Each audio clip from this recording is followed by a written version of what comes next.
कौन आपण जानती माँ मंगलांक पाई प्रसिद्ध काकटपुर नाम पछरे रही एक काऊर मृत्यु रहस्य। त्रैतय जुगरे रावण द्वारा पूजा पाउथिले माँ मंगला।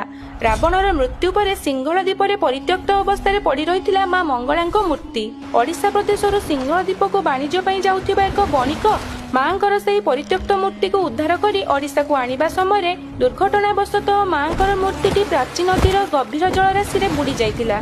दीर्घ दिन धरी मांकर मूर्ति जलमग्न हेबा परे दिने जणे नाविक से प्राची नदी रे जाउथिबा समय डंगाटी हठात नदीर मध्य भाग रे अटकी जाइतिला। डंगाटी अटकी जिबारु नाविक को सेही नदी मध्य रे ही रात्रि यापन करिबा पाई पड़िला। सेही राति रे मां मंगला निजे नाविकर स्वप्न रे आसी निजर परिचय देबा सह मूर्ति को उद्धार करिबा पाई आदेश देइथिले एवं कहिथिले परदिन नदी उपरे एक काऊ उड़ुथिबा समय रे हठात मृत्युवरण करी जेउ स्थान रे बुड़ी जिवो सेही स्थानरु ही मांकर मूर्ति मिलिबो। मांको आदेश अनुसार काऊ मृत्यु करुथिबा स्थानरु ही